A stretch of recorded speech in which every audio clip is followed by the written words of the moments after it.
Next on Newsmax Prime, did the White House tell the truth about the raid on bin Laden's compound? One journalist says no. Also ahead, President Obama once called ISIS the JV team, but the modern caliphate is on the march and could be on its way here. Colonel Derek Harvey has an assessment. Then, a Saudi snub of the U.S. just prior to the Gulf Arab Summit? We'll discuss it with Robert Rabeel and David Rubin. Plus, Richard Rawlings has lived his life fast and loud. It's the name of his TV show and his new book. We'll talk with him about both. Newsmax Prime for Monday, May 11th starts right now.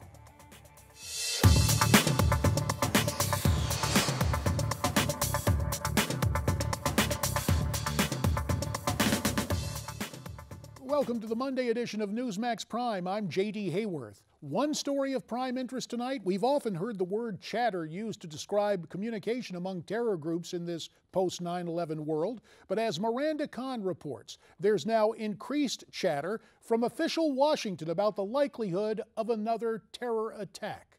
J.D., the threat of terror attacks dominated the Sunday talk shows this weekend, with many in Washington sharing the same view, that the success and reach of ISIS on social media puts the U.S. in imminent danger.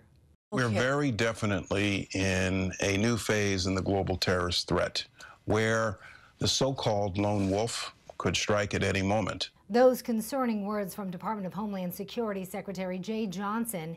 He appeared there on ABC News this week. He says what many fear, that a lone wolf attack can happen in this country at any time. Terrorism has gone viral. House Homeland Security Chairman Mike McCall appeared on Fox News Sunday and reiterated that because of the success of online recruitment, Americans need to brace for more terrorist attacks inside the U.S. Senator Ron Johnson, chairman of the Senate Homeland Security and Governmental Affairs Committee, agreed we are vulnerable to attacks here at home, but said we shouldn't wait to fight ISIS here on our soil. The best strategy that the U.S. could employ to defeat this is to actually defeat ISIS in Iraq and Syria, so that the reality actually is conveyed that this is not a winning organization, it is a losing organization. And former New York Police Commissioner Bernie Kerik on our program Friday said that although intelligence is better since 9/11, he says intelligence is what will make the difference in battling terrorism. We've come a long way since September 10th of 2001 with our intelligence capabilities, but intelligence is going to be the success of fighting these people on the ground here, and it has to continue and get better every day. Either way, the use of the internet by ISIS in recruiting is causing big problems for federal, state, and local law enforcement. Jeh Johnson says it's going to take more of a grassroots effort and local communities to counter them. Because of the use of the internet, we could have little or no notice in advance of an independent actor attempting to strike. And so that's why law enforcement at the local level needs to be ever more vigilant, and we're constantly reminding them to do that.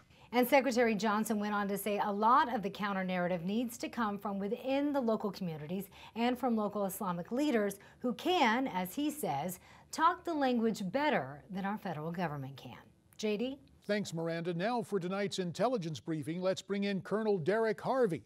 He's a former intelligence officer and former advisor to General David Petraues, and he joins us from Newsmax Washington. Colonel Harvey, as always, we thank you for your time.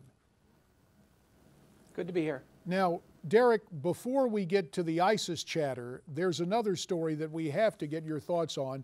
Investigative journalist Seymour Hersh out with a bombshell story. He claims that President Obama has been lying about how Osama bin Laden was killed. According to Cy Hersh, there was no firefight when Navy SEALs raided the bin Laden compound. In fact, Hersh claims that Pakistan's military had been holding bin Laden prisoner for 5 years.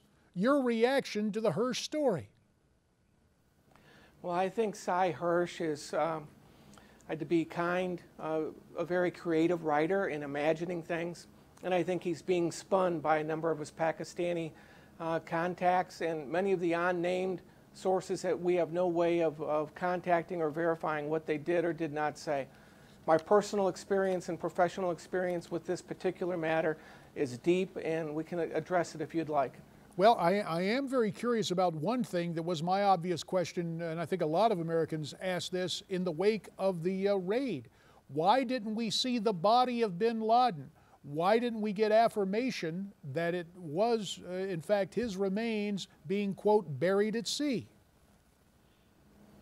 Well, the administration and the Special Operations Command jointly, along with other input, made a decision about taking photographs and the DNA, and they decided they did not want to make a bigger scene over the body and how it was handled and make a media story out of the disposition of the body. I think that was a good call because when you look back on it, it did not become a bigger story simply because of how they handled that. All right, fair enough, Colonel Harvey. Let's move to the here and now. As earlier today, ISIS-affiliated hackers threatened to do something, quote, surprising that will frighten America.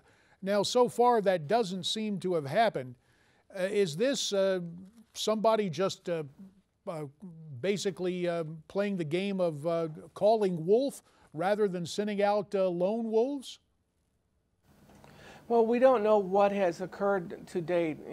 There could be some probing going on. They could be testing our responses in a number of key areas. I'm sure that there was an effective response by NSA and a lot of the corporate world to warnings that were distributed as a result of this threat. And I think we have to wait and see. It's not necessarily calling wolf. It could be just a test. It could be a prank. It did get a lot of news coverage, and that's what ISIS does desire. Well, whether it is crying wolf or actually putting lone wolves on notice, it is worth noting that yesterday, the chairman of the Senate Committee on Homeland Security said that instead of waiting for ISIS to attack here, we should go after them on their home ground. Let's listen to what Senator Ron Johnson had to say. From my standpoint, I think the best strategy that the U.S. can employ to defeat this is to actually defeat ISIS in Iraq and Syria, so that the reality actually is conveyed that this is not a winning organization, it is a losing organization. To take the fight to ISIS, Colonel Harvey, in your opinion, how would that best be carried out? Well, first and foremost, we need to direct operations on the ground, both in Syria and in Iraq, and we need to go after the affiliates that are expanding into places like Libya, Algeria, Tunisia, Nigeria, and also into Afghanistan now. By not being serious and searching out for ways to have effective means on the ground, taking action on the ground with more air, more special operations, direct action in a serious way, we're not going to bring along a coalition of Saudis, the Turks, and others. We've been unable to build a coalition, sustain it in an aggressive way, and that's in part because we are not serious. We do not have a coherent strategy. It's not resourced, and it's not well led. About a minute and a half remains. Let's go from public policy to politics.